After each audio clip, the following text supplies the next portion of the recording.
I saw you were in there messing with the script. Yeah, it's a mess. What? It's a mess. No. Yes, it is. No. Yes. No. Yes. Hey, guys. This is going to be a fucking real shit show. This is going to be fucking awesome. I've been looking forward to it all week. Oh, my God.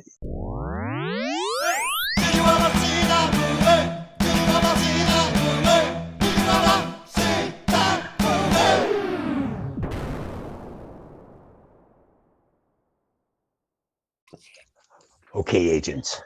We go on my count. 3, 2, 1. Showtime.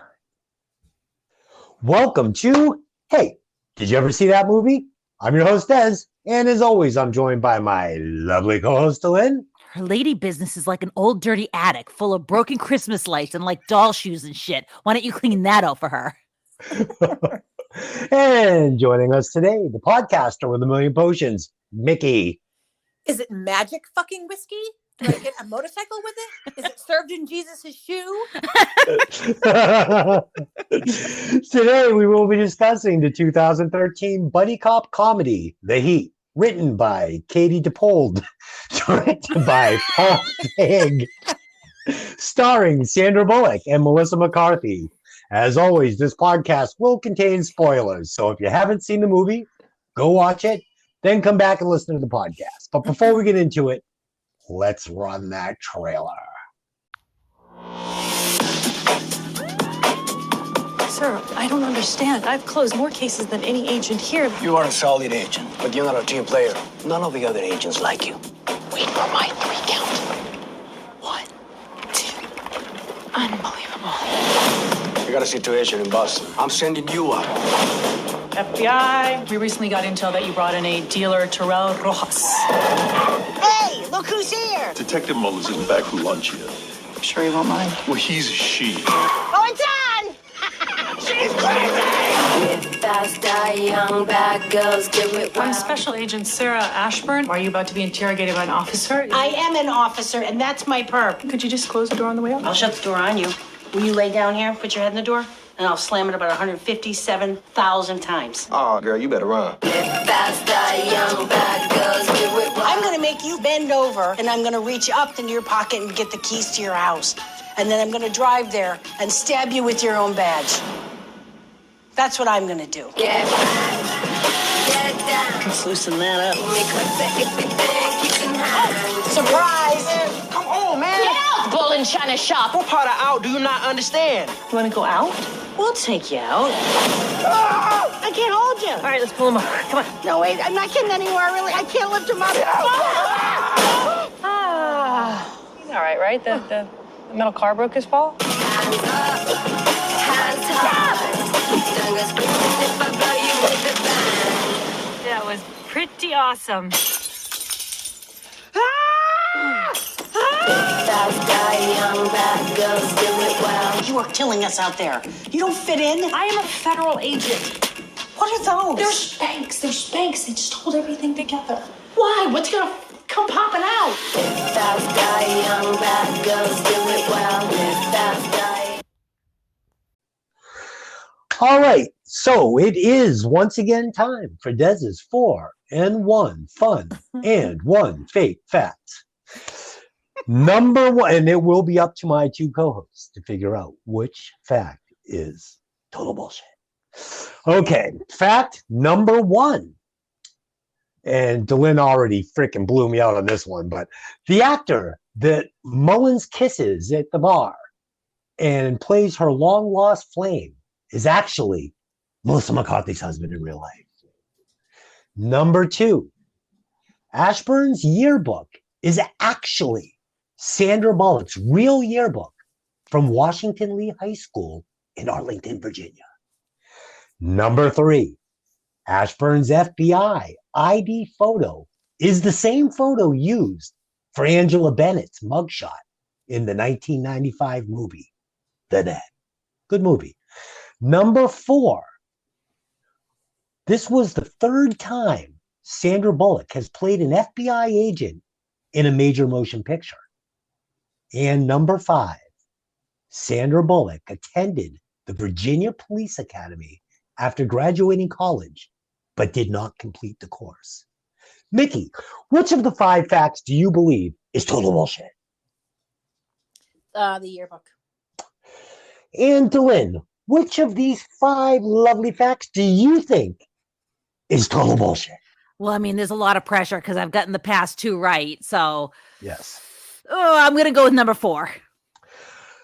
Yes, and I finally got you both after 2 weeks of failing.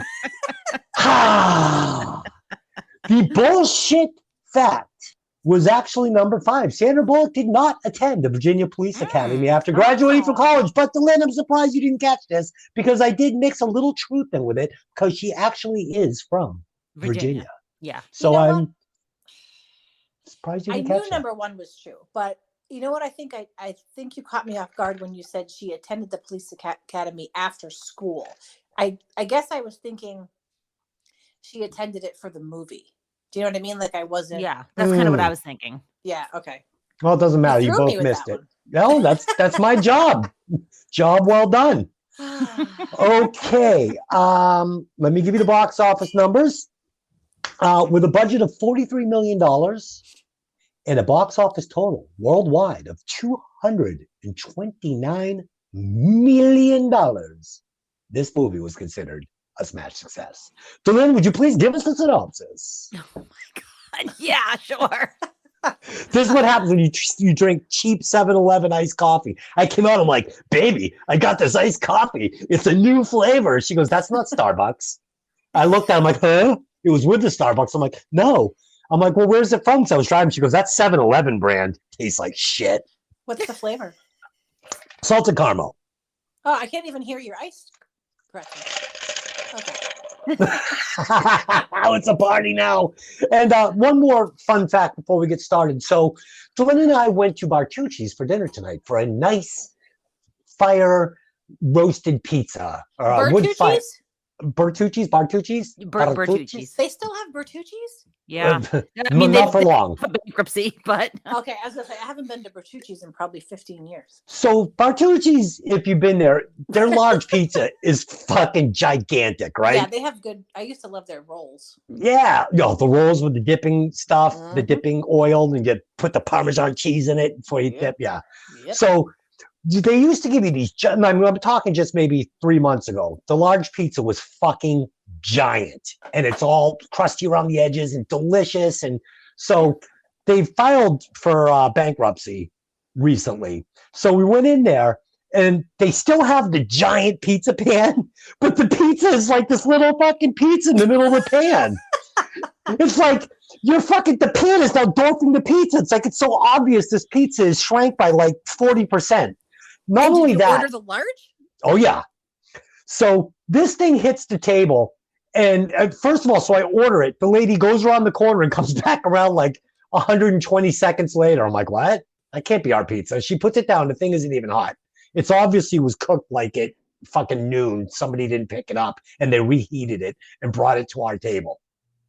It was fucking awful. So we don't even eat it. We eat like one slice each. And she's like, would you like a box for that? I'm like, no.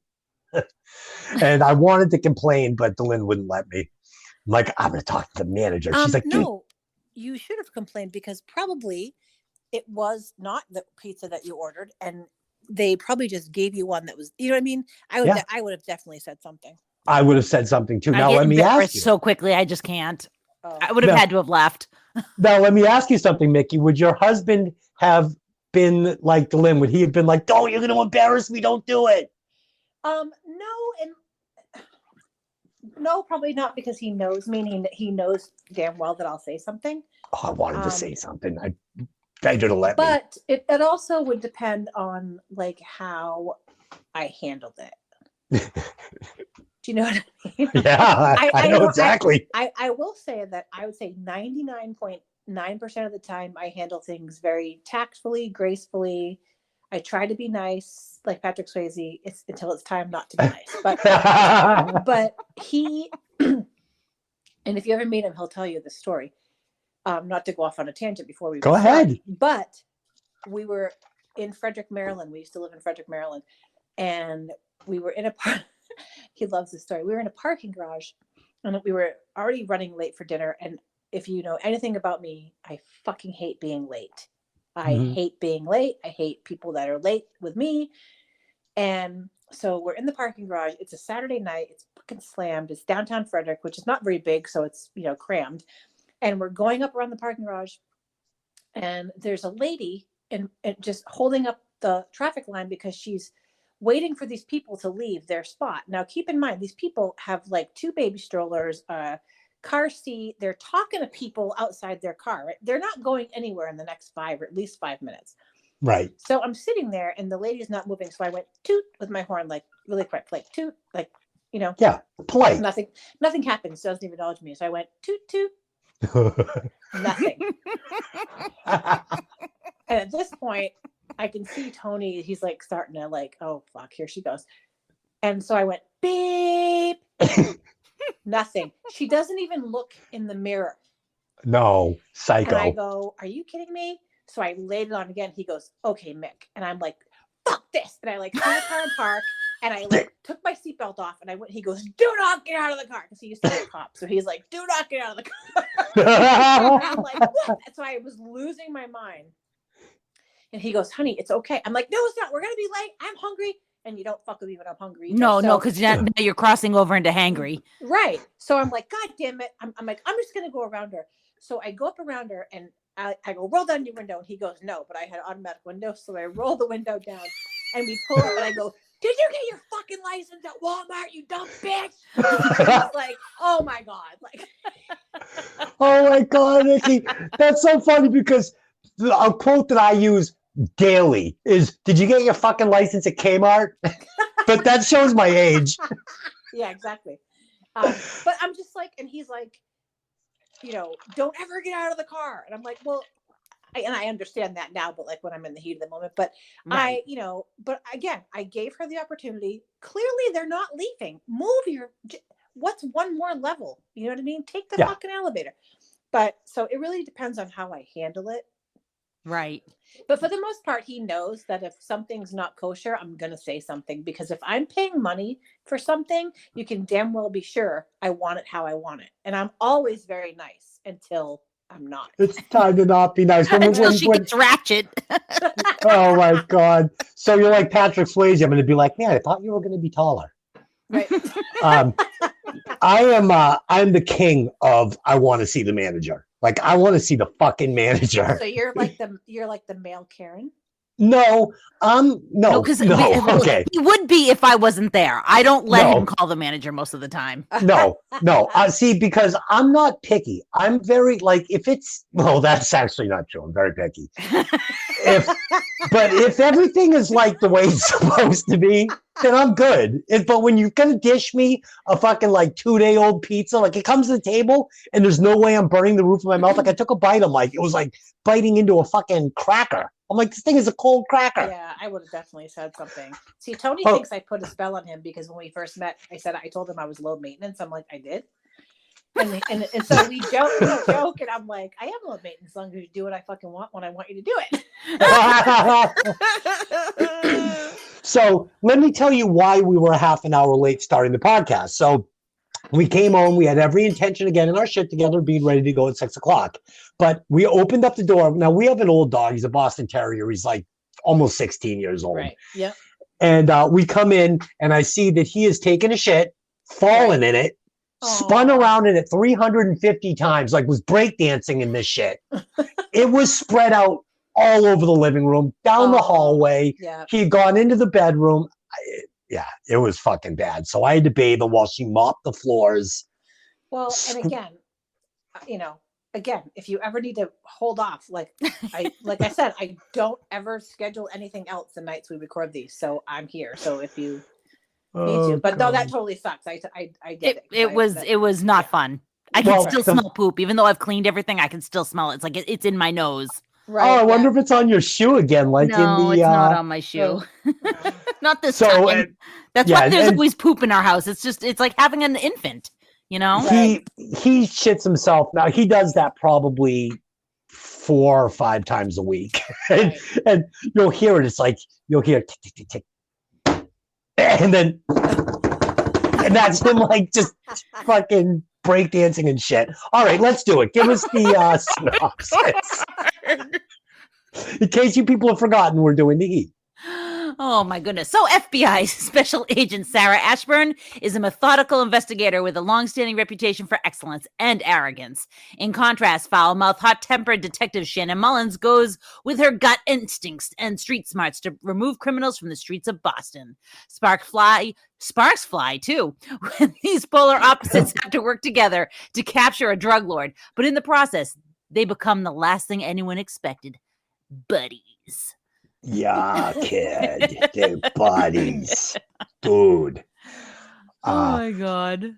So for fun, I tried to write the script out with a little bit of comedy flair. So we'll see how that works. This script is a shit show. This script is fucking genius. It's a dumpster fire. You're a dumpster fire. Let's do it. Let's find out. There's only one way to find out. Let's get into it. It's so bad. Oh, and I wanted to say too, it's funny. So the listenership is like, I was saying last week to Tony, the listenership is like all of a sudden taking off. Like we're getting a shitload of listens. We're getting a shitload of new subscribers. Like it took us like, X amount of time to get up to like that 400. And then in like 10 days, we got like another 200. It was crazy. Yeah. So things are starting to pop. Well, I will tell you that my girlfriend, Kathleen, she and I joke. We actually saw this movie in the theater, and she always joked that it reminded her of her and I. Like she's like the Sandra Bullock straight lace, and I'm like the fucking foul mouth Melissa McCarthy. So when I reposted this from the Instagram, she texts me. She goes, "I can't wait to listen to this." Oh, that's awesome. That's awesome. Oh God! All right, we'll start reading this gem of a script. Oh boy, here we go. Yep. After a very stylish intro, we see Agent Ashburn, played by Sandra Bullock, leading a raid on a suburban house. After the house is deemed clean by FBI agents, Ashburn finds drugs and guns, and she is shown to be one step ahead of the criminals and the other agents. Next, we see Ashburn watching TV with her neighbor's cat before getting a notice that her high position is opening up at the FBI. So I liked this early scene, especially because the poor dog, she really gives it to him. Fucking heavy breather. I love it. Yeah, and the ribs left on the table so that it confuses the dog. I was like, that's hilarious. Yep. It's actually kind of clever.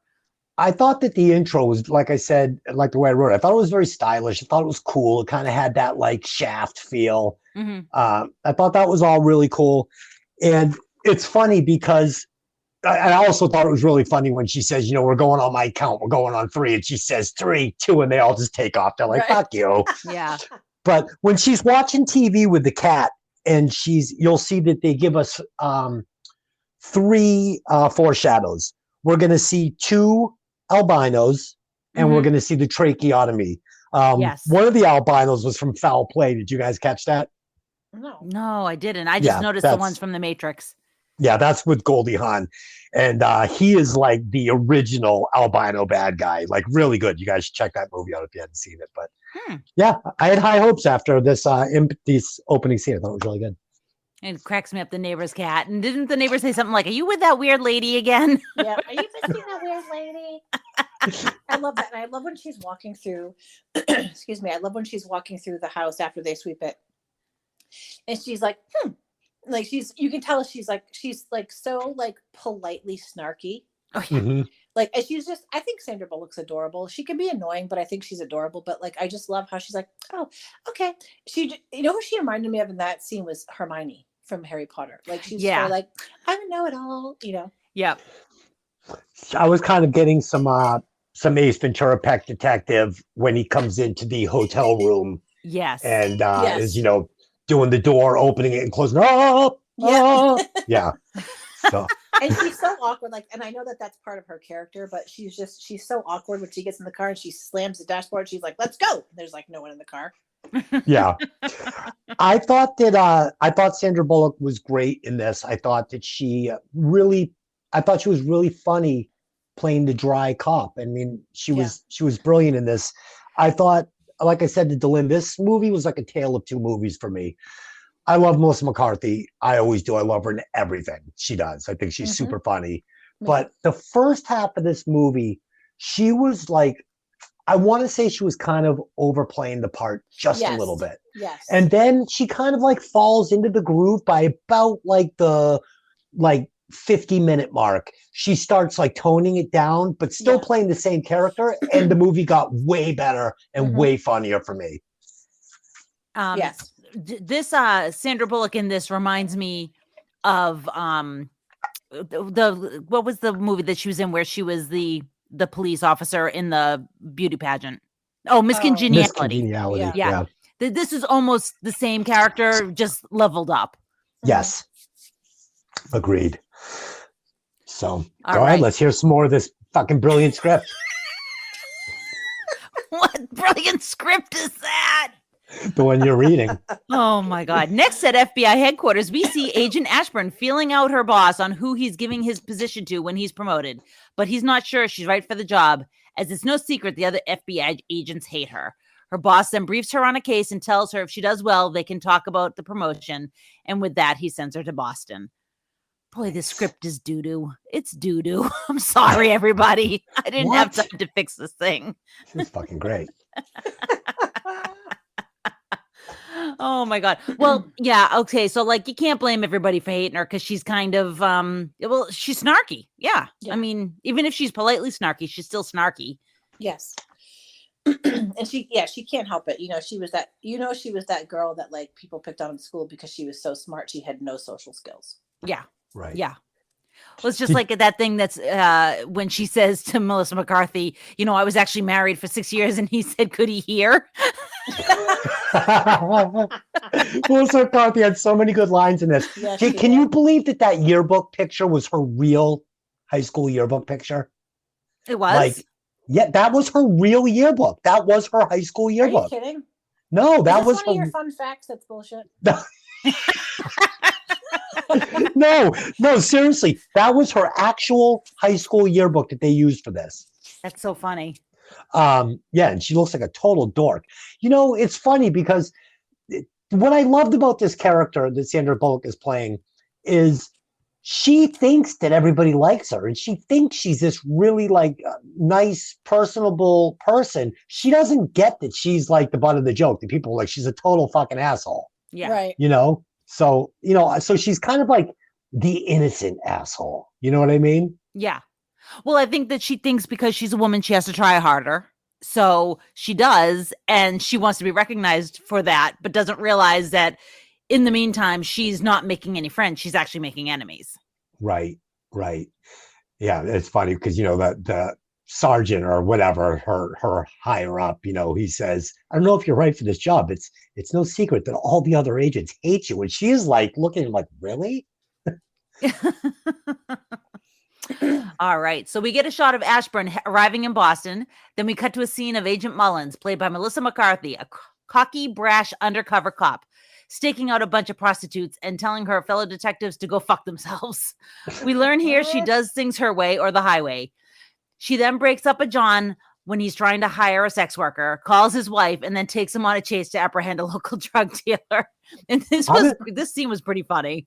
I'm impressed with how you are rewriting this as you go. Yeah. Because I'm reading along with you, and this is not what I wrote. And I know you didn't rewrite it. So you're just fucking like doing this off memory? No, I mean, it's in front of me. I'm just trying to fix things as I go so that I don't sound like a total moron. Oh, come on. Wait, what? What does that mean? I wrote this script. Yes. I love it. Okay. Go ahead, Mickey. Take it. Okay, let's deal with the thing we need to talk about. Melissa McCarthy throws a watermelon at a black man, and that was a little tough for me. I was like, oh, that's not probably great. I was a bit surprised when the fruit of choice to take him out was a watermelon. I'm not gonna lie. She says, "Don't make me make you eat that watermelon." And pretty bad. Yeah, but he calls it out. He calls it out. He does. Yeah, I'll tell you, I loved loved the John, and I I loved did this. too. Like one of my favorite scenes in the movie is when he says to Melissa McCarthy, to Mullins, "Oh, good thing I didn't buy those drugs." And he's going, "Phew," and she's going, "Phew." I'm fucking laughing out loud during this scene. I love this guy. That was a great scene. And she's like, "Oh, what you watching? Hi, Bella. This is Officer Mullins." He's like, "No." She's like, "I'm just breaking his fucking hand." And he's saying to her, "What are you, fucking Spock?"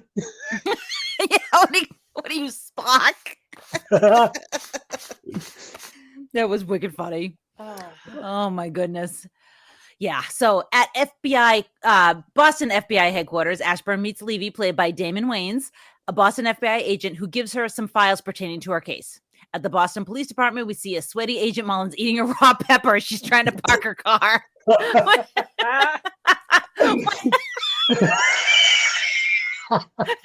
She's eating a raw pepper. What the? And she's sweaty as fuck.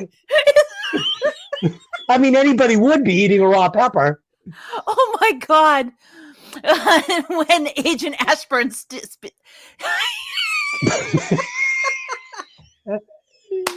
sorry. When her space is stolen by Agent Ashburn, Yes. inside the station, Ashburn asks Biff Tannen, "Okay, not really." Go ahead. Captain Woods, played by Tom Wilson, if she can see a prisoner by the name of Rojas. He says he needs to wait for Mullins because it's her caller. Ashburn pulls rank and has Rojas moved to an interrogation room where she interrogates him. An irate Mullins enters the station and breaks up the interrogation, and a slap fight ensues. Biff Tannen breaks it up. At a local bar, Mullins steals Ashburn's files. Oh, God. I love that scene when he's like, "I'm 43 years old." Oh. See the captain's balls? They're this big. They're the size of a BB. How old do you think I am? 58? I'm 43 years old. I like to round up. They're like little tiny mouse balls. They're like little girls' balls if little girls had balls. What is she looking for? She's looking for my balls. Oh, Yeah, shit. But see, funny. but in a lot of these scenes, again, I thought that she just like that. And for instance, that scene, you could have cut out like maybe 4 of the ball references. Right. And it doesn't matter. I was laughing. It was fine. It was funny. And I love at the bar when she's like, "I'm a federal agent." "Oh, yeah? I'm a federal agent. I work for the post office." Oh, lick my, what did she say? Lick my fucking Irish My ass? fucking Irish ass. Oh, now I'll tell you one problem I have with this movie, and it wasn't. I don't know if because me and Glenn were discussing it. And I don't know if it was a problem or not, because if it's not done right, then it doesn't work. Like I've seen plenty of Boston movies where they're trying to do the Boston accent, and it's just not working. And I don't think I have a heavy Boston accent. I've been told I do, but I don't think I do. But I like some characters had it, some characters didn't have it. Now, if Melissa McCarthy's brother is fucking Bill Burr and Joey McIntyre, then you've got to have a fucking Boston accent. You're like, "Yeah, kid, dude, you got to have the fucking accent, you know." She didn't have it. And what do you think, Mickey? I'm not. Do you think? Are you glad that Melissa McCarthy didn't try and force a Boston accent on us? I do, because it's very hard to force. Yeah. Yeah, it sounds terrible when you force it. It does. Like Yeah. like what was that movie with It sounds terrible when you don't try and force it. Jeff? And it's funny because I don't think I have an accent anymore unless I get really, really drunk or really, really mad. Yeah. Yeah. Yeah. You have no Boston accent at all. Yeah. And but what movie was that? What was the movie with Jeff Bridges and it was Oh was the man, yeah, fire. blown away. Blown away. Oh, that was Oh. horrible. Oh, Jeff Bridges, why? Don't. Right. So I think it's really hard to do, but like the people, even Jane Curtin did well, like in The Heat. But I think, like what's his name? Not Bill Burr and not Joey McIntyre, but the other brother, when he's like, I named him Kevin Garnett, like, you know what I mean? When he's talking about the Great Dane. Like, I think they all did really good accents, and except one of the girls was annoying, like one of the girlfriends. I don't think her accent Oh, was great. but I loved her. It didn't matter because Yeah. she was Boston. She was Oh, absolutely yeah. ridiculous. Oh Yeah, my favorite It was Michael the Rappaport, the guy that you were talking about. no, No. she's talking the about other the brother. brother that was the knock. The Knock. Yeah, knock. What You am and- I saying? She goes, "Oh, narc." Yeah, knock. What was I saying? You knock. And I love his sister is melting it while he's saying it. Right. She's like, no, I'm a special agent. Special like retarded. I believe it's called special needs or whatever she says. And then she goes, I'm gonna kill you, and I'm gonna just kill her with your body. I'm gonna kill her, and then I'm gonna kill you with her dead body. Oh my god. Oh, this family scene was fucking awesome, but we're not there yet. No, I think we got way ahead of ourselves. Yeah, we did. Oh, but it's God. exciting. It was the Boston accent. Well, yeah, because he goes, I'm missing a Boston accent from Melissa McCarthy. I go, no, because if she had done it and she'd done it bad, it would have ruined everything. Ruined it. Yeah, it would have totally ruined So it. I Mickey. can just ignore it. Perfect call on that Jeff Bridges. I mean, that was the fucking worst Boston accent. Yeah. It destroyed what should have been a good movie. Yep. Oh my goodness. Okay. So next we see Mullins talking to her brother Jason, who's an inmate at a local prison, asking him for information on the case. He tells her he gets out tomorrow and will be more helpful on the streets. Ashburn catches up with Mullins, who is staking out Tatiana's apartment. Ashburn tries to get Mullins suspended, but her boss tells her she needs to work with her to catch the drug lord and get the promotion. Together, Mullins and Ashburn question Tatiana. Ashburn sneaks a cigarette butt from the ashtray, but Mullins knew it was there Mullins knew it was there, revealing that she's a good detective. Back at Mullins' apartment, Mullins shows off her arsenal of weapons. Nice. The refrigerator full of weapons, You're having including trouble. including the one that ticks. You're having trouble rising to the level of this script. I can feel Please. This script is doo-doo. Okay. Oh, I'm sorry. I'm making I- butter. You come back. it. I love that Mullins says to Ashburn, "I live here." I'm not staking out Tatiana's apartment. I live here. And Ashburn's like, "Come on, fucking I love when bullshit she's me." like, I'm going to call my supervisor. Go ahead and call Tattle Tits. Fucking Tattle tits. You fucking narc. You fucking knock. Oh my God. Dude, so funny. And then I love Ashburn pretending she's still, hey, no one needs to lose their badge over this. She's not on the phone anymore. Yeah. And also when they go into Mullins' apartment and she's like, "Oh, you want a sandwich or something?" I think she's like, "No, I could get MRSA from something in this apartment." What part of that wasn't insulting? Like the window- moron window comment. blankets. Oh, fuck, man. It's great. It's all great. So they're going to go into Tatiana's apartment. And Ashburn says, so we're going to go in and interview her. And she says, "Who are you, fucking Barbara Walters?" on the Myers-Briggs scale, we're going to, yeah. And then Oh, I it's love awesome. when they're in Melissa McCarthy's apartment and she's like, "Oh, you have your windows boarded up." And she's like, yeah, I don't have the window blankets. Yeah. Those would be curtains. Curtains? Window blankets. I bought that thing off eBay. It ticks sometimes. Oh my God. Put it back slower. Half the speed. Half that speed. This movie is like chocked full of great lines. Yes. Like really funny stuff. You know, this can vaporize a above ground pool. If you wanted to get rid of it, you know. And what does Sandra Bullock say? How can you resist that? Whatever. pitch. Sales pitch. Oh my in the car God. and they're like, they want to know when you're coming back to the station. She goes, "Tell them I'll be there. Go fuck yourself o'clock, okay? Go If there's no fuck traffic." yourself a clock.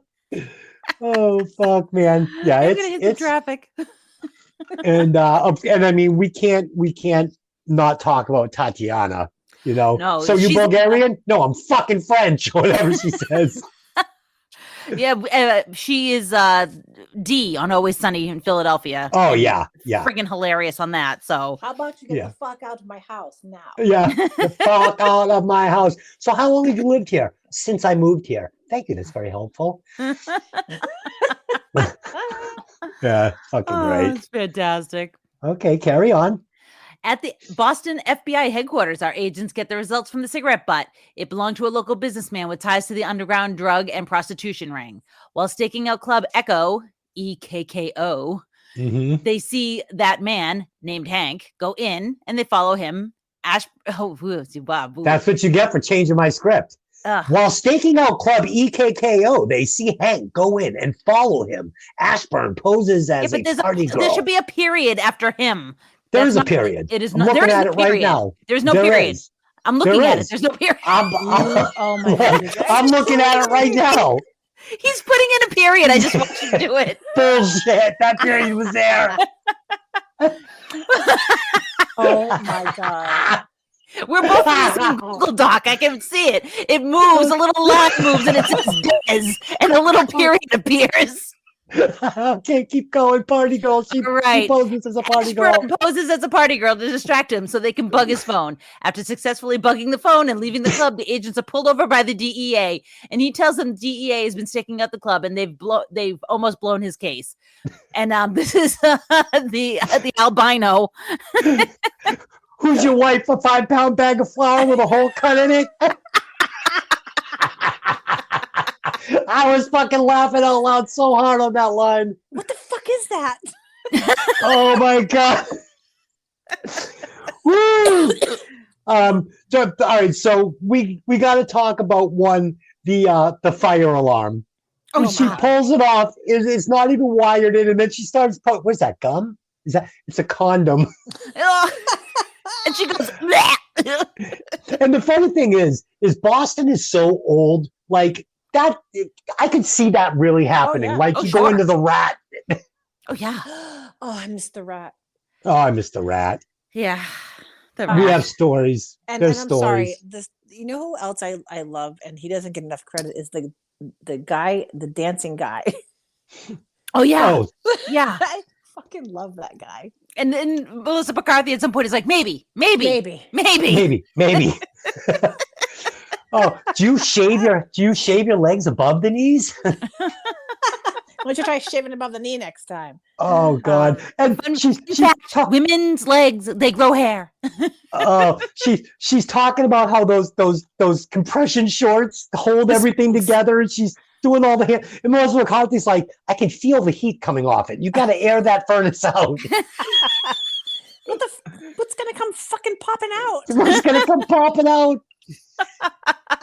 This movie scene though was great. I loved it. I loved the dance scene, like I said, with the dancing guy, and she's like, no, like she kept like trying to pull him away, and Melissa McCarthy's like flinging girls all over the dance floor, and she's like, and Sandra Bullock has really good comedy timing.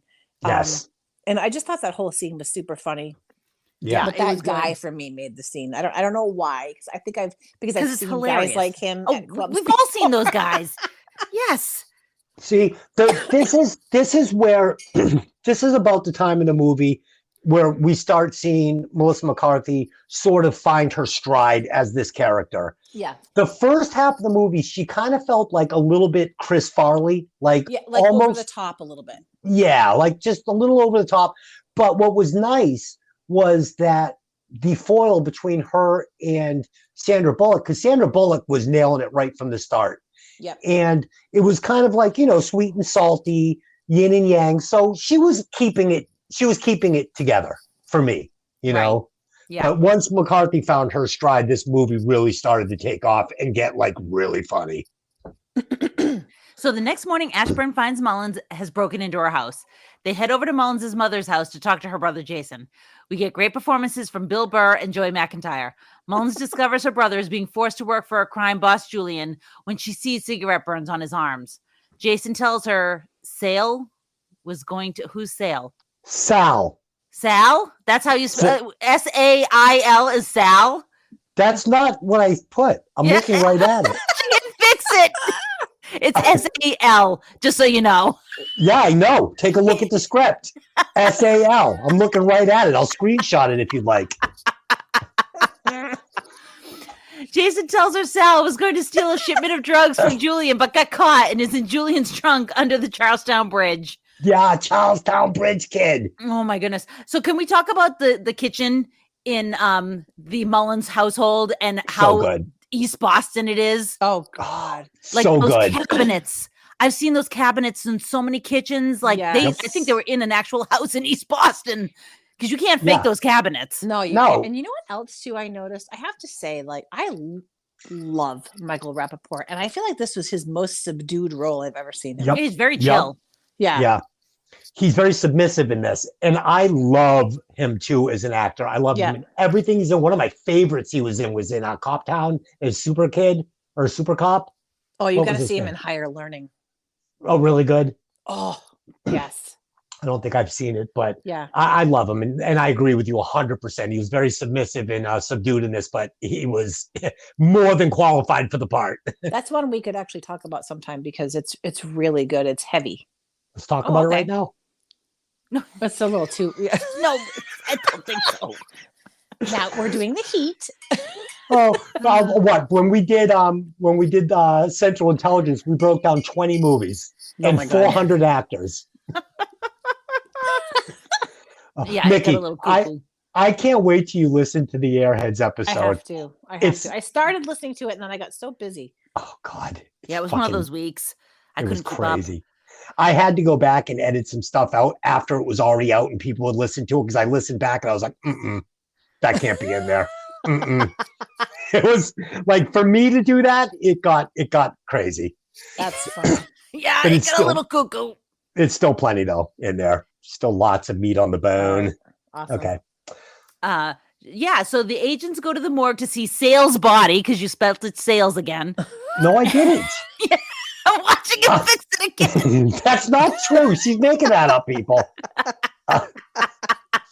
She's making that up to be funny. He's been shot and had his tongue shoved up his ass. And I love it when she goes, "Oh, that's tongue in cheek." And then makes the face like, And Melissa McCarthy, did they draw googly eyes on it? I feel like there was a missed moment here. Yeah. But when she goes, I think it's a missed. When she goes, it's a tongue in cheek, and she makes the face, and Melissa McCarthy just goes, "Don't do that. Don't do that." So it appears to be the giving everybody the raspberry.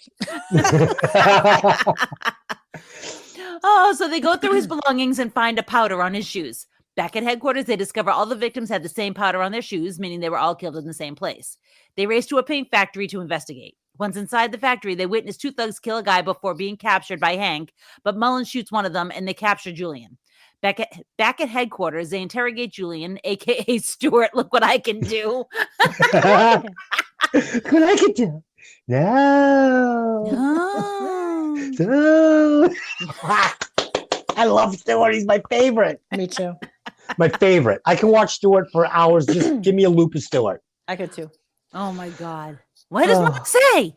Okay, No, sorry. I don't want to say. I want to say. Mullins plays Russian roulette with the gun pointing at Julian's dick. And the two agents are berated by the DEA and told to stand down by Ashburn's boss. So, fun fact. I was standing in front of Delin doing a whirly bird naked the other day, and she snapped a picture with her phone, right? This action shot. Dude, this picture would create world peace. Like, if you showed Putin and Zelensky this picture at the same time, they would both burst into laughter and hug each other, and the war would be over. That's how funny this picture is. So Delin will like we were having pizza today, and all of a sudden she holds the she holds the phone up, and the picture is there staring. Dude, this is the funniest thing you've ever seen in your life. It's these little chicken legs and the fucking the blur, and oh my God. Like, I don't care what the fight is. I don't care what's going on in our lives. She pulls that picture out and all is right in the world. Oh my God. Can I just say, we have some of the best fucking quotes. Like, naked whirly birds. Marshmallow and Ghoulie raves. Oh my God. Oh, It's fuck. crazy. And the And then the ever famous, "I told you no," and I meant it. Dude, Mickey, thank you. That's all I can say. Thank you. Because that has got so much traction in this house. It is said 5 times a day now. I told you no. He actually and I meant it. He actually told me tonight, he said, "Tell them I told you no." I meant it. And I meant it. dude, we now are using that. That is a heavy rotation. You know how often he says it to me? I'm guessing a lot. At least 6 times a day. I was going to say, I'm guessing a lot. And he's serious. But no, Oh. we have some of the best quotes. Marshmallow Ghoulie Raves, Naked Whirly Birds. I mean, Oh my God. It's killing It's me. awesome. It's awesome. It's the best. Okay. Did we get through that? No, you literally didn't touch on anything. You were talking about the picture of your dick. Ah, okay, let's go. And every day, since she's taken, she's like, I will post that on social media. I'm like, go ahead, please. Yeah, because I'll end up banned. Oh my goodness. God. Yeah, Okay, let's go. did you want to talk about her playing Russian roulette with his dick? I mean, I thought that was awesome. Now let me ask you, because I didn't catch this. Did she fake to put the one bullet in and then drop it out at the last minute? Or was there Yes. actually a bullet? Yeah. Yes. Okay. So the gun was empty. yes, Okay. yes, because you don't find this out until the end of the movie. But Yes. Okay. yes. All right. All right. So back at the bar, Mullins and Ashburn get drunk. Of Oh. course. Can we also talk about the fact that this is like the most amazing typical townie bar with the friggin' carpet on the walls? it reminds me of like an American Legion. Oh my God. It Oh, literally, yeah. I've Yeah. been in that bar before. Like, not that bar exactly, but Right. like we've all been in that bar in downtown Boston, like not Uh-huh. downtown, but like in the outskirts, like, Right. you know, maybe Dorchester or something. And it's Yep. got fucking carpets on the wall. Like, whoever did like the sets for this movie, mwah, kiss, Yeah. chef's kiss. Chef's kiss. Yeah. And I have to say, like, that was one of my favorite scenes in the whole movie. Was there like when they getting had drunk. the tape on their nose? Oh, okay. So I forgot another fun fact. So at the when they're at Mullins' family's house, Yep. and Bill Burr is screaming at her, "Oh, look, the knock's back!" And he's saying how your father's stealing the neighbor's cable. Right. So, fun fact: Delaney and I used to have a house in Randolph, and we rented the upstairs to this kid. So we had lost our cable because we were young idiots and just didn't take care of our bills. So Right. in the middle of the night when everyone was sleeping, I took one of those little splitters and I went next door to our neighbor's house and I undid his cable and put it into the splitter and then put another one in and ran it over to our house. And then I put another splitter on it and ran it up to my neighbor's house and charged him for cable. And we got free cable, he got cable, and the neighbor paid for all of it. Fun fact. And I was taking a chance because the guy was like nuts. He was like a biker prison guard asshole that like would probably have a tattoo artist too. And I was pretty friendly with him, but I think if he had known I was doing that, he would have whooped my ass. Oh, probably, yeah. Yeah, somehow we get away with it. I don't know how. I think that's a Boston thing, though. I think it's just something people do. I think it is too, because I remember it used to be so common. Excuse me. And now, like, I don't even know if you can do it now, but like, No, I don't think you can. No, I we just didn't have remember like cable. that was the thing. Like, oh, you splicing the cable? You splicing the cable? Like, Yeah, It was like a- because they made those splitters so easy. Yeah. All you had to do was plug the splitter in, and you could get cable into another box, no problem. But if you're stealing it from your neighbor, you have to do it at like 4 a.m. to make sure they're not watching TV and their cable goes out while you're doing the move. Yeah, exactly. PSA Yeah. from Des, do it at night. Yes, do it at night, PSA. But now, like, we have cable. We're talking about getting rid of our cable because honestly, I just use my smart TV. I don't even think I watch cable anymore. We don't have it. Yeah. Yeah, we it's gotta barely go. watch it, and We I'm have, paying a lot of money for it. Yeah, we have the internet through the cable company, but Yes. but we have Hulu, HBO, Yep. Netflix, Yep. and Amazon. Yep. Yeah. That's it. That's all you need. I mean, I have Peacock because I watch Supercross on it, which have to have. But And of course, I need Disney Plus because I need my Marvel movies and I need my Mandalorian. So yeah. I thought about getting Disney Plus, but we haven't done it yet. It was funny. That was funny last week when they were talking about, wanting to do, what was that movie? The cartoon one?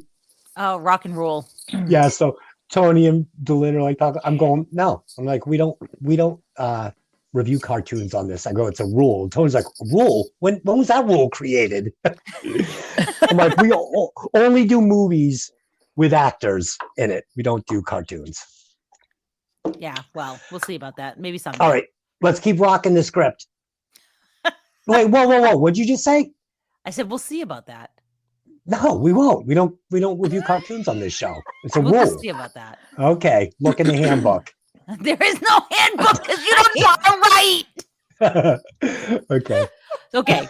So back at the bar, Mullins and Ashburns get drunk. The next morning, Wayne gets into the Ashburns' car and it explodes, leading them to believe Larkin knows who they are.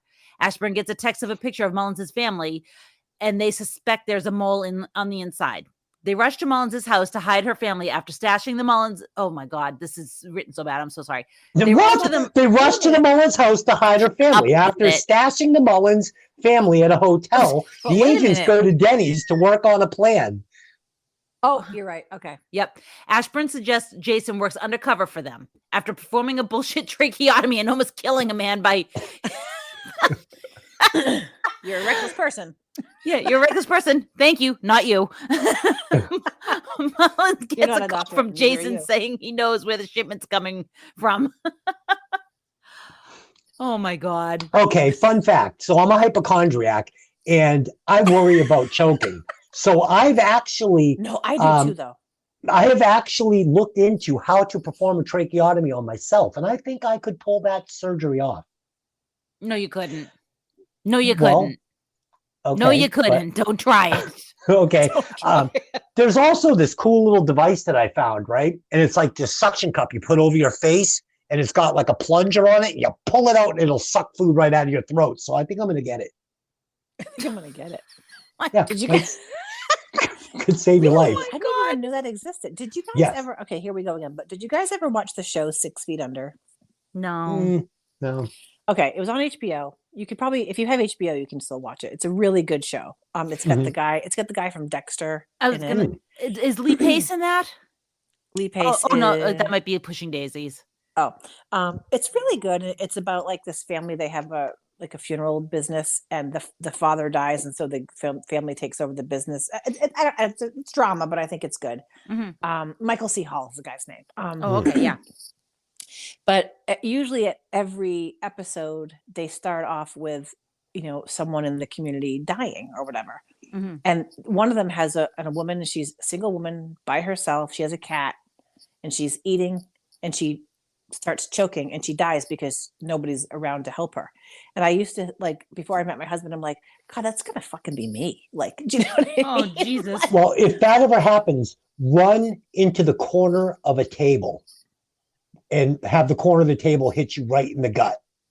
I'm like, basically, you're punching yourself in the gut with the corner of the table. It's like giving you a Heimlich. Some famous actor that happened to, he was literally choking to death. And he said, this is how I'm going to die. I can't remember who it was. But he's like, this is it. This is how I die. And he ran full speed into the corner of his kitchen table and it dislodged the food. wow. But if you look into it, this device, I am going to buy one because the testimonials are amazing. Like they show videos of people on home cameras saving their own lives. It literally looks like a one of those masks, like an oxygen mask, and it's got like a little plunger thing on it. You put it on, it's airtight, and you pull back on the plunger with your mouth open, and it sucks anything out of your throat. I don't even know what to say. Is that okay? It doesn't even sound safe. No, it is. It doesn't sound safe to me. It sounds like a fucking ridiculous thing that he looks up on the internet and thinks he's going to buy. No, he does this on the reg, just so you know. He literally trolls around the internet looking for weird shit that he thinks he needs. Yeah, and he'll be like, honey, we need this. And it's like some stupid shit that's like $80. And I'm like, yeah, we're not buying that. I've been watching the new episodes of Fantasy Island. There's 2 seasons on Hulu. I cry every single episode. Where's that coming from? I don't know. I know. Because she was talking about some bullshit show she watches, so I figured I could. Oh my God. Oh my God. All right, let's get back to the movie. All right, later that night, Mullins and Ashburn wait on the dock with the FBI for the shipment. But after busting a party boat, it's clear the mob gave Jason bad info, knowing he was the rat. So Mullins disappears. And Ashburn finds out that she's gone to the hospital. So at the hospital, we learn from Mullins that Jason's been shot and he was left for dead. but he was found in the street still alive, and he's been put into a medically induced coma. The two agents go their separate ways. After giving her files up at the FBI headquarters, Ashburn sees a group of agents making fun of Mullins and berates them. Next, we see Mullins and Ashburn have joined forces again, and we get a montage of them busting small dealers while getting closer to Larkin. They learn where the shipment is coming in from, and from Rojas after throwing him off the balcony onto the hood of his 2003. 2003. Then they two go to Mullins' apartment and gear up with weapons, Matrix style. I think when she is berating the other agents for making fun of Mullins, and she can't even swear properly, and then she shuts the door and she puts her two fingers and it goes whee, and she pulls her fingers across the glass. It makes me laugh every time. You're just shit fuckers. Shit fuckers. Fuck dicks. Assholers. Fuckers. It's fucking funny. And I have to laugh because my friend that I told you said that this was like, it reminded her of her and I, like, that is so Kathleen. I'll randomly get a text and she'll say, I channeled my inner Mickey today and said, fuck. You know what I mean? Or I channeled my inner Mickey today and screamed at someone on the road while I was driving. Oh, that's so funny. Said fuck. I said fuck. Oh god. Yeah, because at some point in this movie, I think what's her name? Ashburn was like what the F? And it's like what the F? Okay. Oh, bull feces. Oh, bull poo poo. Oh, bull poo poo and bull feces. Yes.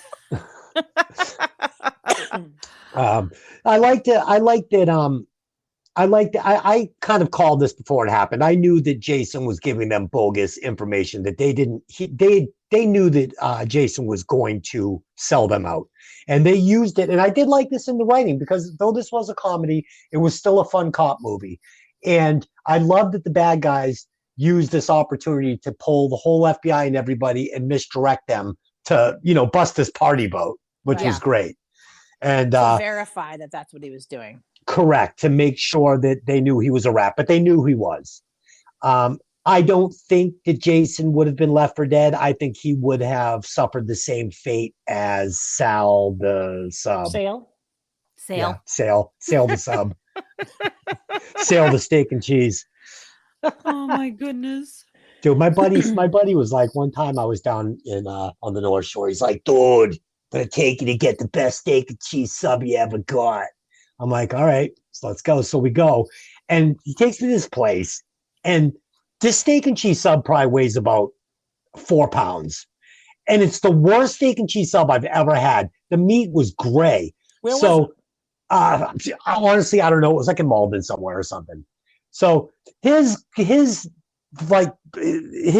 credential, like for it to be a good sub, I guess it has to weigh 5 pounds. He's like, I'm like, this sub is terrible. This meat is great. It's gross. He's like, yeah, but it's fucking huge. I'm like, that makes it even worse. Like, it tastes terrible. I'd rather have a third of the sub with good ingredients. Yeah. Give me a small, I don't eat red meat, but if I did, I want some nice shaved steak. I don't want whatever the fuck that was. I took like 2 bites. Rare or medium rare. Yeah. Like all I can think of right now, oh God, is Bill and Bob's. See, I'm a Mike's. I never had Mike's. Oh, what? You never had Mike's? Where is Mike's? Mike's was if you were in Malden and you were heading towards Somerville, like near the Schrafft's building. So Malden towards the Schrafft's building, that drag where the Encore. Oh well, you don't know it because it probably got built after you left. But where the casino, the Encore Casino is, there's a little roast beef place, and that was like my favorite place to go for roast beef. I just loved it. Now, if you're not from Boston, it's called a three-way. All right. Let me tell you, a three-way is you get the roll. All right, kid, and then they put the fucking American cheese on it. And then you're gonna get the fucking sauce, and then they're gonna put the fucking mayo and the roast beef on it, and it's called a fucking three-way. It's fucking awesome. The best way to have them. When I brought him to Salem for the first time, a couple years after we started dating, I'd been raving about Bill and Bob's, and I made him go there 3 times in like 4 days. But he didn't see the big deal. Like, but he laughed because the first time we went in, we're standing at the counter, and the guy asked him what he wanted. I go, I know what you like. You'll probably want a super beef 3-way. And he's like, okay. I'm like, I'm pretty vanilla. I like, regular beef mayo, period. I like to taste the roast beef, whatever. So I forget what he ordered, but the guy goes, you want to, and he's like, what do you want to drink? And the guy, and Tony goes, oh, I have a Diet Coke. He goes, you want a lodge? And Tony goes, yeah, I'll have a lodge. So that's his thing now. Whenever he goes, he's like, I'll have a lodge. I'll have a Oh, lodge. shit. I miss it. There's certain things I miss. I miss bacon. I miss roast beef. I miss 3-ways, but I just can't do it. I fucking just looking into those cows. I know. Deep. Every now and watery again, I eyes. will take a chicken breast and I'll slice it super thin and I'll make a chicken 3-way. And it's not quite the same, but it will kind of it will scratch the itch. Do you not eat meat either, Dylan? No, because I'm always cooking for him. So Because I shame her. Mickey. She'd eat meat if I wasn't around. I shame her. I'm a meat shamer. And the funny thing is I've eaten more steaks than probably anybody in the world. Okay. I used to be fucking mad steak eater.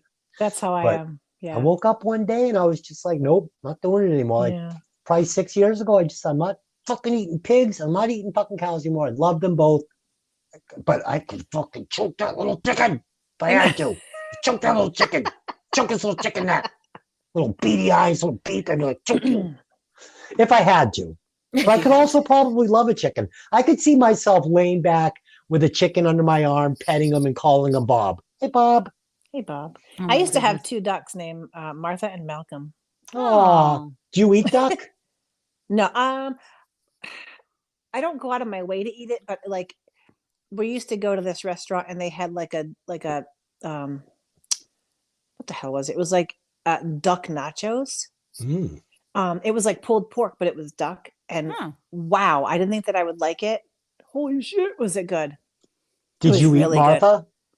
No, Martha. Wasn't that your duck's name? Martha and Malcolm. So Martha actually died. We had a kiddie pool and she flipped the kiddie pool up over onto herself and suffocated. Oh no! Yeah. And then Malcolm, we used to have a dog named Blackjack. And Malcolm became Blackjack's dinner one day when Blackjack got out and we didn't realize it. That's horrifying. Yeah, I was sad. I mean, circle of life, but still. Right. I wish I could not eat meat at all, but I get heart palpitations if I don't eat some sort of protein like once a week. Yeah, you got to have protein.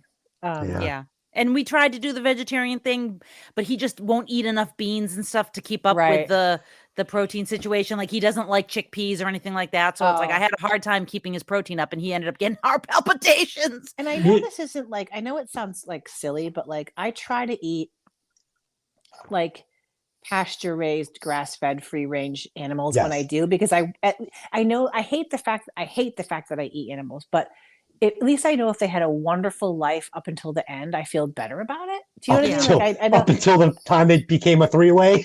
Yeah, pretty much.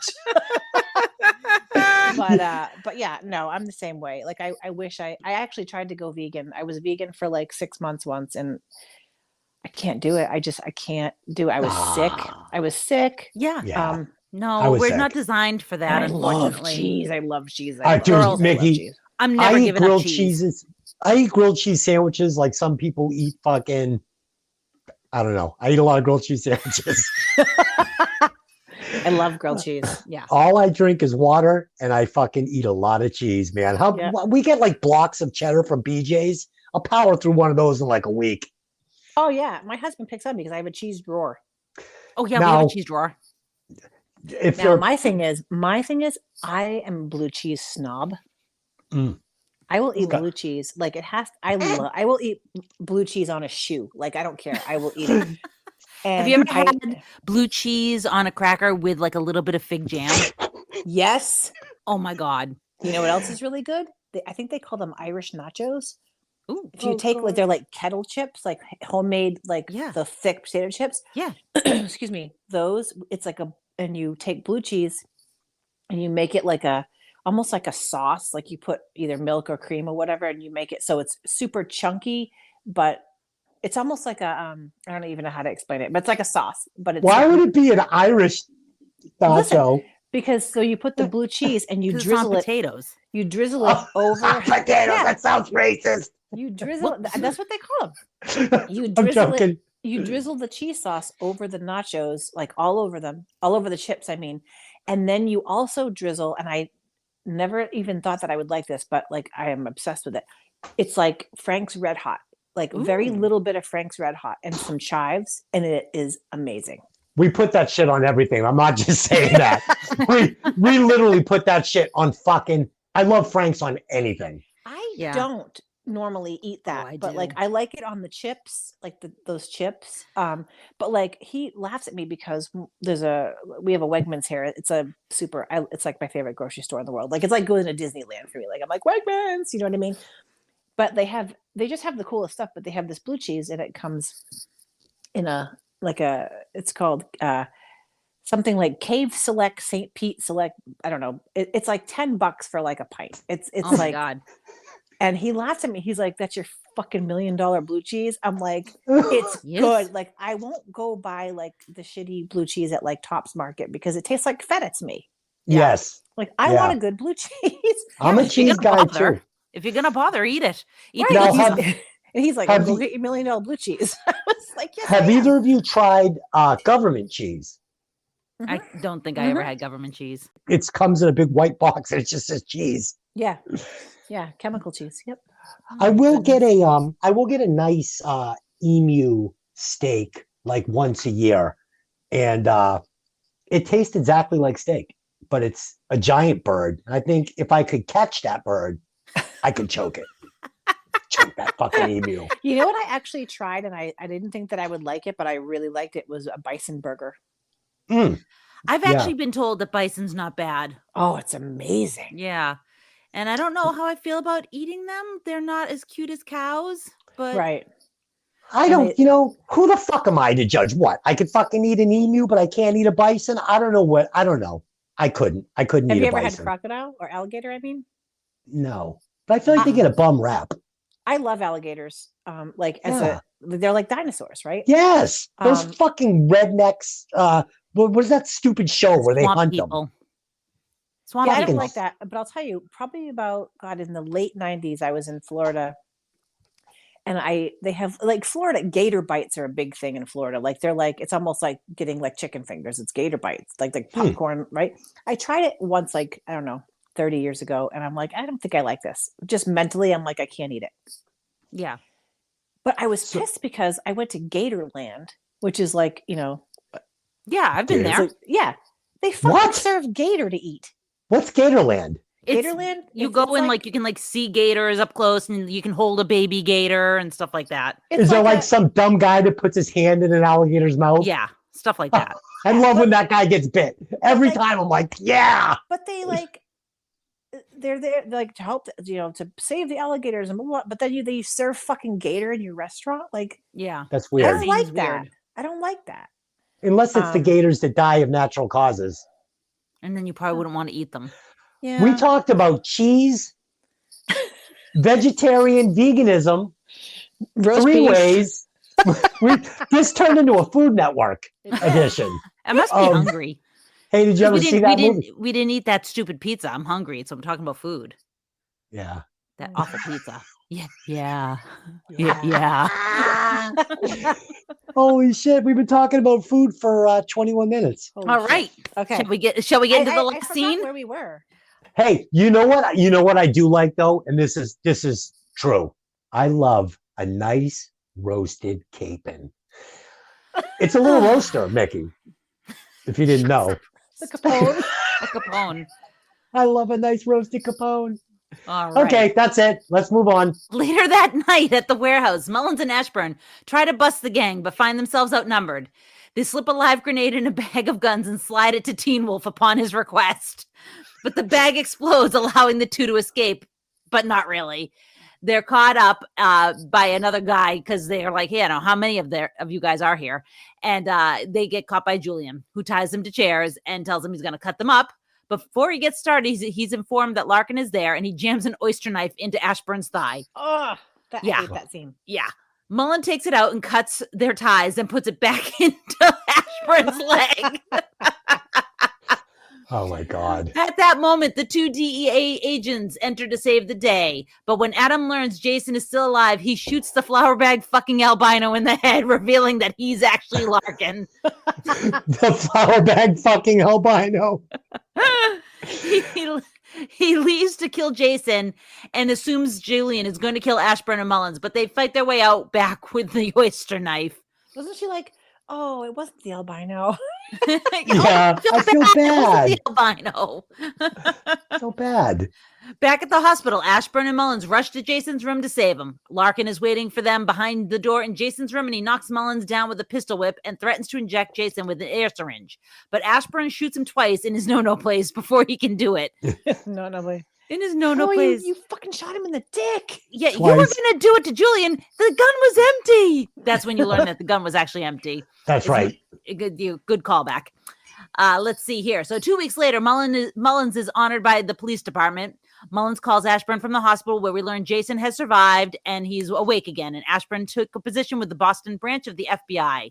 The two have now become best friends, and the movie ends with a scene of Mullins bringing Pumpkin, the cat's neighbor's cat, to her. And she goes, "This isn't your cat, is it?" No.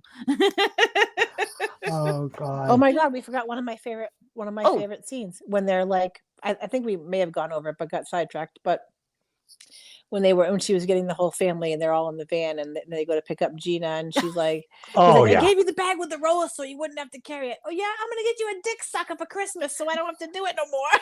Oh, it's fucking awesome.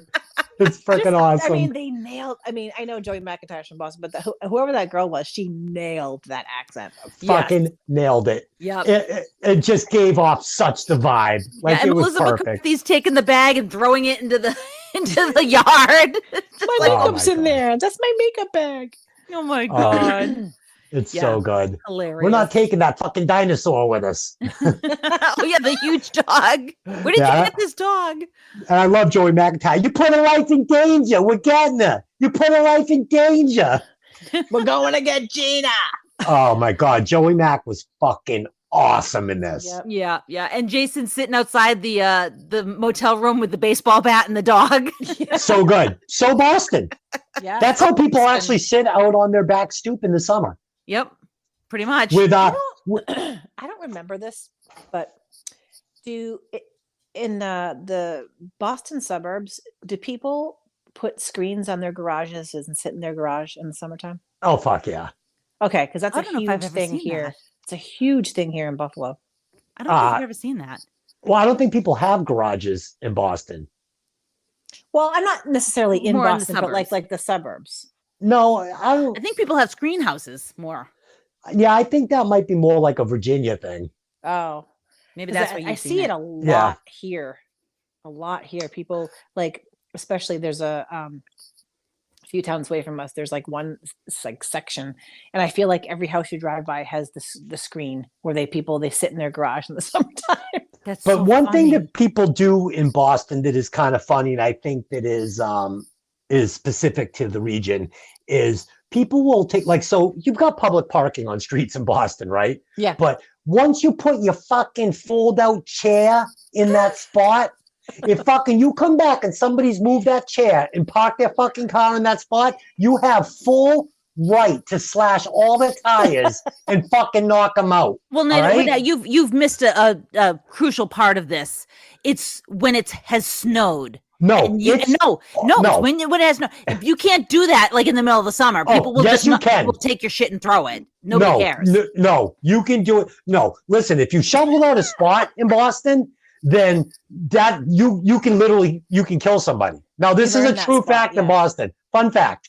If you shoveled out a spot during a blizzard and put your 2 cones in there, and somebody fucking moves those cones and parks their car, you can actually kill them. And by law, it's okay. But in the summertime, you can't kill them. You can just beat them seriously with a baseball bat. I've summer. never seen like a Virgin Mary or a traffic cone or a fold-up chair in a spot in the middle of the summer. No. In downtown Boston, if you live in Boston, like in where there's no parking at all, Yeah. and you're bad enough I lived ass, in the Fenway, and I never Yeah. saw that. if you're a badass, you put that chair out there, Mm-mm. People are like, that's Tony's chair. Don't fucking move it. You move that fucking chair, he'll fucking kill you. All right. And people just know you don't fuck with that chair. That's his spot. Okay. That's fine. So Okay. Okay. let's get back to the end of this movie because this is it. We've done it. So the flour bag fucking albino gets it in the head. Yeah. We find out that what's his name? Adam. No, Larkin is Adam is actually Larkin. and Larkin is Adam and Ash and Einhorn is Finkel. and Finkel is Einhorn. I'm seeing some parallels between this and Pet Detective. Yeah, really. me too. I mean, a little Yeah. bit. A little tiny bit. A little Not tiny bit. really. Not at all. Little tiny mouse balls. Little BBs. All I right. liked the end though. It left like it ends on a nice note. And I think it also left it open if they want to do another one. Yes, I agree. I like talking about cheese. Well, who doesn't? So, Mickey, what's your favorite cheese? I like turtles. I like turtles. Why does he have those funny little front arms? I can walk like a penguin. Oh my God, I just said that to Tony the other day and he had no idea what I was talking about. I'm like, that's the Museum of Science commercial. He's like, what? Fun fact. So when I was probably by the way, to answer your question, Blue. Oh, blue cheese. Yeah. Okay. Growing up, I really liked Munster, but I think it was just because it was called Munster. Yeah. Now, I am Greek, so I do love feta, and I also love blue. Gorgonzola. Gorgonzola. Mhm. Is Borzon that is that cheese? Yeah. Yeah. It's an herbed soft cheese. Yeah. I think that's How about called a a nice- gourmet cheese. How about a nice pub cheese? Sure. I mean, more of a dip than a cheese, really. But yeah. If you guys, by the way, if you want to try a good cheese, I think it's seasonal. Trader Joe's has a blueberry cheese. Ooh. I'd Holy eat that. shit. I got With it a last little- year.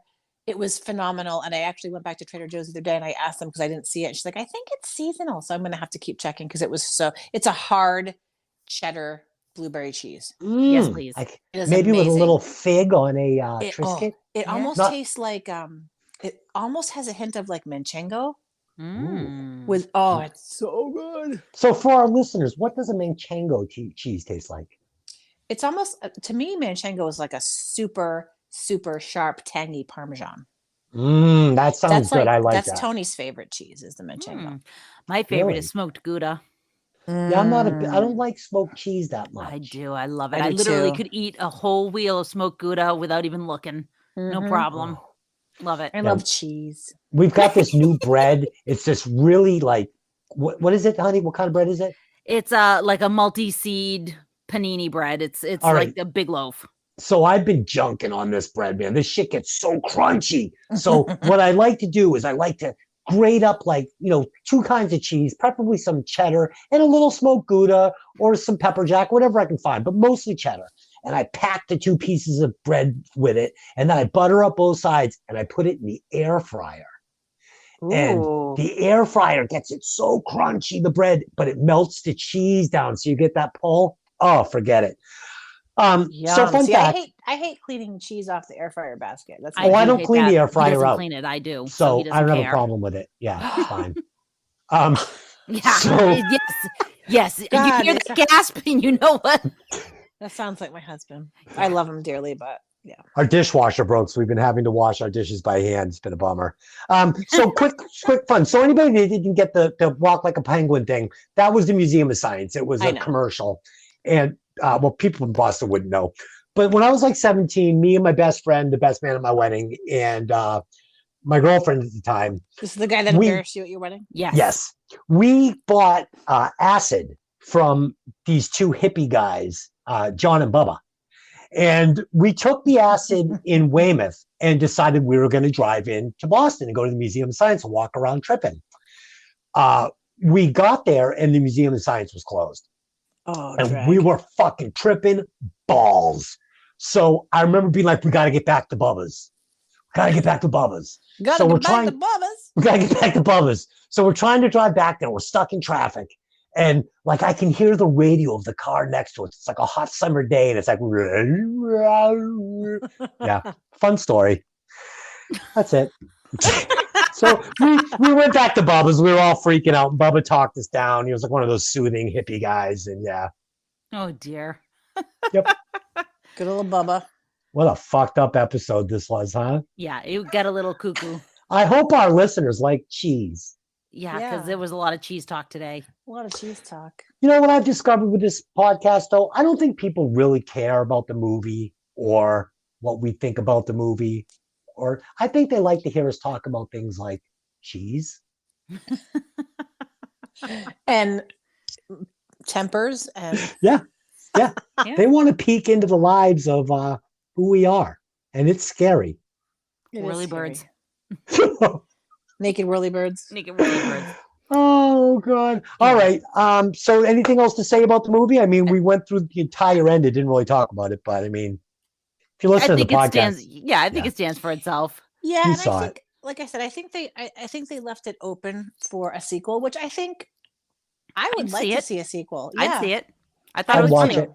I'd watch it. I would too. I'd watch it. But this was made so long ago. And I'll be honest with you. I am surprised they didn't follow this up immediately with a sequel, with it having made $229 Yeah. million. Like, Yeah. almost seems like a no-brainer, right? Yeah, maybe one of them just they couldn't make it work. If they could, they were both busy. They're both busy stars, Yeah. you know. Yeah. So it's fun. So next week we're going to be doing another Boston movie. And it was funny. I was saying to Dylan, I go, should we be doing The Departed? I go, it's such a serious movie. I Well, don't know that's if we're not going to next have week. That's the week after. week after. But I go, are we gonna have fun doing it? Is it gonna be funny? She's like, dude, we were dying during Constantine. I'm like, you make a good point. Yeah, like we laughed our way through Constantine. If we're gonna laugh our way through Constantine, we could probably we laughed our way through True Romance. We can Yes, laugh we our way did. through True Romance. We can laugh our way through The Departed. We definitely can. All right, I think we did it. Mickey, what is your rewatch score? Hold on one for? second before we get to that. I just googled. Sandra Bullock said she would never again make a sequel to one of her many memorable movies. Oh, I'm not doing a sequel for The Heat. She said, "Oh, wait a minute. At the time, I've done 2 sequels. They were horrible. What Melissa and I had was beautiful. We might do another film together. I think we should do a silent film together." Yeah, I saw that. I saw that. I had a no sequel rule, but I don't know if they're going to do one. So who knows? Yeah, it doesn't sound like it. Okay. So where were we? I apologize. rewatch score.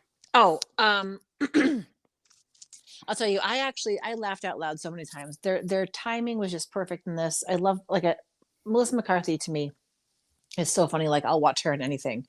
For me, I think I would give this a 4.5. 4.5. Lynn, what do you think about The Heat? I remember when I watched it the first time liking it, and I watched it again and I laughed through the entire thing again. So it was like, it's funny. It's stupid. It's funny. You know, yeah, there's some moments where it's like, okay, that might be a bit too much. That might be like throwing the watermelon at the guy. It's like, okay, that might have been a bit much, but I really enjoyed it overall. I mean, it's a gag. It wasn't bad taste. It wasn't bad taste. It honestly was. And I had no problem with it really. Yeah. Retrospect. It was just a gag, but yeah. So, I mean, I think I'm going to go with a 4. So let me ask you guys, do you think that Sandra Bullock, Agent Ashburn wound up with the Damon Wayans character or the Wayans character? Possibly. I mean, if Melissa McCarthy's character had anything to say about it, she was trying to push them together. So I thought the ending scene when she's on the gurney and they have that moment together, I thought it was a very sweet moment. I thought it was fun. And I got the impression that one of the reasons she stayed in Boston was for Melissa McCarthy. 2, I think that she did, in fact, start a relationship with the other agent. That's how I like to think it happened. okay. I never really gave it a lot of thought, actually. Yeah, I thought the whole movie they were vibing on each other, and at the end they both kind of put their guard down and said, "All right, let's explore this." I'll go with that. Okay, so my rewatch score for this is not quite as high as you guys. I laughed a ton. I thought that it was a very good movie. I thought that Melissa McCarthy overplayed it a little bit for the first hour.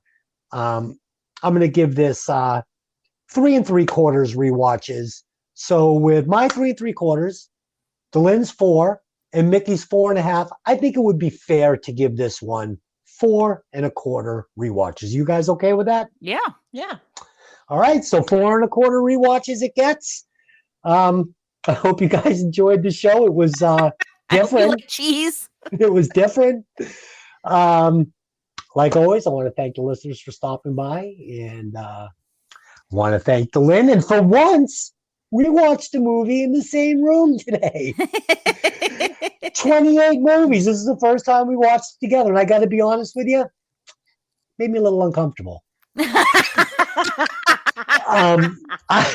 I want to thank Mickey again. Awesome. Always a great co-host. And you've been picking winners because all your movies seem to be up at the top of our listening list. That's so awesome. Thank you guys so much. Yeah. Well, it's the listeners that listen. So they've been enjoying your picks. We will be back next week where we will be discussing Jumanji, Welcome to the Jungle. And we chose this over Grandma's Boy because we had just done Kevin Hart and The Rock with Pat previously. So we figured it'd be fun to back them up and do it like that. We will be doing Grandma's Boy, though, as promised. The following week, we will be back with Mickey again to do The Departed. So we'll be back in Boston. And the week following that, Tony will be back where we will be doing another rock and roll movie. I don't know what it's going to be because I have given Tony full carte blanche. Carte blanche. That's right. Choose whatever he would so desire. Oh my God, why? So, until next week, I just have one question for you. Mickey, take it. Hey, did you ever see that movie? The first time a co-host has actually said the title of the show. Perfect. Thank you, Mickey. All right, guys. We'll see you next time. They don't Bye. call me the mayor for nothing. See you later, guys. Bye. He wrote out the script this week and he was like, "Oh, you'll be fine. You don't need to rewrite it." I'm in here like, "Oh my God, I can't barely read this. It's so bad." That's such horse shit. That script is so tight. It's so not. It's terrible. You have no actors' names. I'm trying to dig through IMDb fast to get them all done. Nobody cares who the actors are. Nobody cares who their names are.